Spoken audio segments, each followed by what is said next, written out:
Pero en este momento, Darío, para desarrollar esta noticia, tengo a un invitado, a un súper invitado. Él es mi coronel Luis Alberto Villamarín Pulido, tiene más de 40 libros escritos acerca de seguridad, es un experto en seguridad nacional, en geopolítica, aparte integró la Fuerza Pública muchos años. Mi coronel, bienvenido a DNews Latinoamérica y contémosle a los televidentes cuál es su análisis previo de la situación que en este momento se vive en el Cauca. Bienvenido. Gracias, Estefanía. Buenos días a toda la audiencia.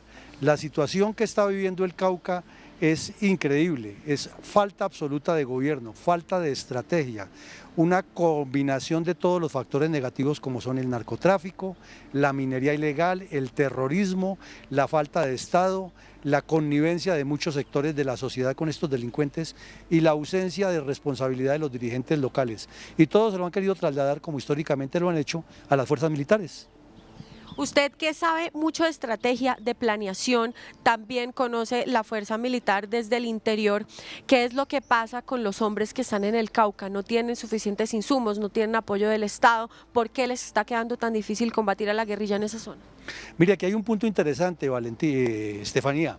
Resulta que las tropas que están en el Cauca son orgánicas del ejército, pero no dependen del comando del ejército, sino dependen del comandante general, y ahí hay una dicotomía, porque el comandante general no tiene la posibilidad de apoyarlos como si la tiene el ejército. Entonces tienen que hacer todo un proceso administrativo de va y viene. En segunda medida, las tropas están desmotivadas porque el señor Petro y el ministro de Defensa, que es un inepto, no han sido capaces de darles claridad. Y los militares funcionamos a partir de órdenes claras, precisas, lógicas, concisas y oportunas, y eso no se ve ni del gobierno a nivel nacional ni del ministro de Defensa. Ya que está hablando de órdenes, ayer el presidente tomó una gran decisión y es cambiar al comandante del ejército. ¿Qué opina de esto? Eso no resuelve absolutamente nada, Estefanía. Resulta que el señor general Ospina salió como un fusible que tenía Petro para reventar lo que estaba sucediendo. Y enseguida nombró a un señor que él mismo retiró del servicio, no se sabe por qué lo hace, de volverlo a llamar. Entonces, si no tiene la claridad para manejar las tropas, si el gobierno nacional tiene una estructura clara, si la dirigencia local no se compromete y la población civil sigue en esa connivencia con minería ilegal, narcotráfico y terrorismo, simplemente el problema se dilata y el señor Petro tendrá la disculpa que él es víctima de que no le ayudan las derechas a la paz y que las fuerzas militares son incapaces cuando el incapaz es él y su ministro de Defensa. Darío, mi coronel, ya te escucha si tienes preguntas desde el estudio. Muchísimas gracias, Estefi, un gusto saludarlo, coronel, y gracias por este tiempo para toda Latinoamérica. Me gustaría pedirle que nos cuente, porque usted hace mucho hincapié en la falta de estrategia, la falta de dirección política hacia las Fuerzas Armadas. ¿Qué fue lo que cambió? ¿Cómo venía siendo el trabajo de la conducción de las Fuerzas Armadas hacia esta región hasta la llegada de Petro? ¿Y qué es lo que cambió durante la llegada de Petro? Pues cambiaron muchas cosas. Primero, que la Constitución Nacional dejó de cumplirse. Entonces se le metió en la cabeza al señor Petro que gobernar es ser connivente y tolerante con el terrorismo y con el delito. Segundo, que le quitó la posibilidad a los militares de combatir, porque todo delincuente de gran nivel que es capturado inmediatamente es llevado como negociador de paz. Tercero, que se ha dedicado por el exterior a vender la idea de que él es el Premio Nobel de Paz en potencia y que además es el defensor de la ecología y que además es el líder mundial que va a resolver los problemas de Gaza y de Ucrania y de Marte y de Júpiter. Y en cuarta medida, que está rodeado de una cantidad de corruptos y de ineptos que están buscando sacar dinero de los contratos del Estado y del mismo sistema de defensa nacional. Entonces así el mensaje es muy disímil, no hay claridad y las fuerzas militares no pueden operar con contundencia porque están a expensas y expuestas a que sean llevadas a los tribunales por señalamientos de que no están cumpliendo con el deber o con las políticas del presidente. Complejísima situación. Ahora, esta falta, usted hablaba antes hasta de motivación, que estaban desmotivadas las fuerzas militares. ¿Eso cómo se manifiesta en lo concreto del terreno? Miren, lo concreto del terreno se manifiesta en que las tropas están maniatadas para actuar porque saben que si combaten a un delincuente de estos, termina la operación y tienen que ir a sentarse frente a un juez ideologizado a responder por una acción militar.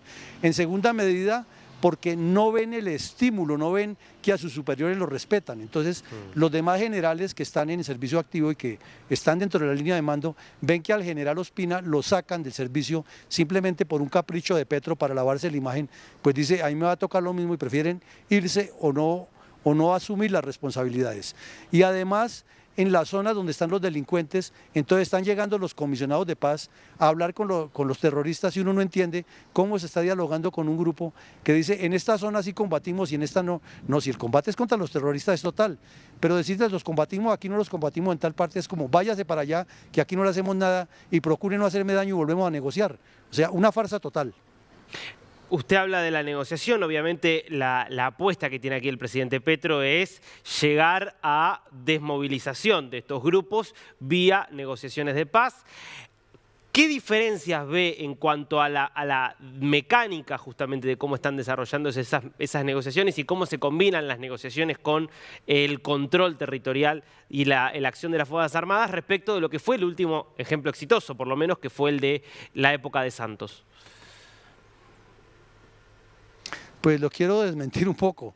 El proceso de Santos es parte de lo que nos está ocurriendo. O sea, el señor Santos es responsable de la responsabilidad de lo que ocurre actualmente, porque él lo que hizo fue abrirle el camino a la guerrilla para que se quedara controlando el narcotráfico, que es lo que ha fortalecido la elección de Petro y a los grupos terroristas actuales.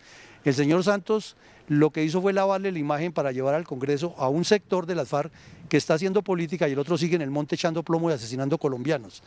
Y entonces no es exitoso ese proceso, al contrario, es parte de la responsabilidad de lo que nos está ocurriendo. Y el señor Petro lo que ha hecho es dedicarse a buscar su premio Nobel, siguiendo el ejemplo de Santos, que es la misma trapacería, a aparecer como un supuesto líder del mundo, pero no a llevarle las soluciones que requiere el país, ni que requieren las fuerzas militares, porque no tiene claridad estratégica y no tiene objetivos claros, distinto a su interés de figurar y no al que necesita Colombia. Yo le hago una última pregunta por mi parte, coronel, y lo dejo con Estefanía para que ella le siga preguntando. ¿Por qué el Cauca? ¿Qué es lo que pasa en esta región tan puntualmente para que se haya desmadrado así la cosa? Es que resulta que el departamento del Cauca está ubicado en la esquina suroccidental de Colombia y articula con el departamento de Nariño y el Putumayo hacia el Ecuador y el Perú y por el occidente hacia el Océano Pacífico para sacar la droga. Entonces son 3 corredores definidos. Por el norte llega al Valle del Cauca, donde está la ciudad, la segunda ciudad más importante de Colombia, que es Cali, con el perdón de los de Medellín, y luego hacia el oriente desciende hacia la selva amazónica y más al nororiente desciende hacia la cordillera andina en su ramificación oriental.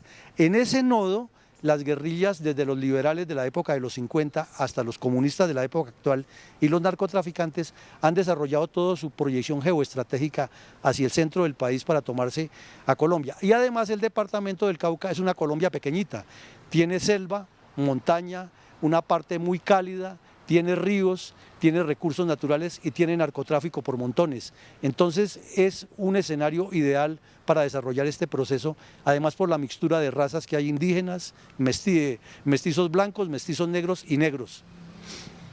Mi coronel, tantas preguntas que quisiera hacerle, pero una de ellas gira sin duda en torno a los insumos militares que en este momento están en posesión del ejército. Por ejemplo, los helicópteros. Ahora estaba leyendo que la embajada de Rusia está desmintiendo al ministro de Defensa diciendo que esos helicópteros están en mal estado.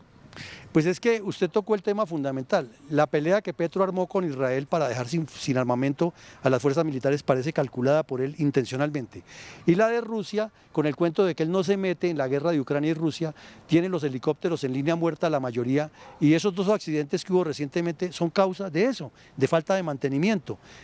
Porque además el ministro de Defensa, recuerde que de entradita le quitó 800.000 millones de pesos a las fuerzas militares para destinarlos a los proyectos sociales de Petro. Entonces aquí hay una doble moral y parecería ser una intención de Petro de maniatar las fuerzas militares para que el terrorismo siga creciendo, hacer su constituyente, darles escaños y poner a Colombia en el redil del socialismo del siglo XXI. Mi coronel Luis Alberto Villamarín, gracias por haber estado con nosotros aquí en DNews explicándonos todo esto. Estefanía, usted es muy amable y discúlpeme que le confundí con Valentina. Tranquilo, no se preocupe, eso pasa. Darío, regresamos contigo en estudio para analizar. Me parece que es una entrevista muy clara que ha dado la directriz de muchas cosas que están sucediendo aquí en el país. Clarísimo, Valentina, perdón, Estefanía, muchas gracias, como siempre, por la información. Volvemos en un ratito para ampliar.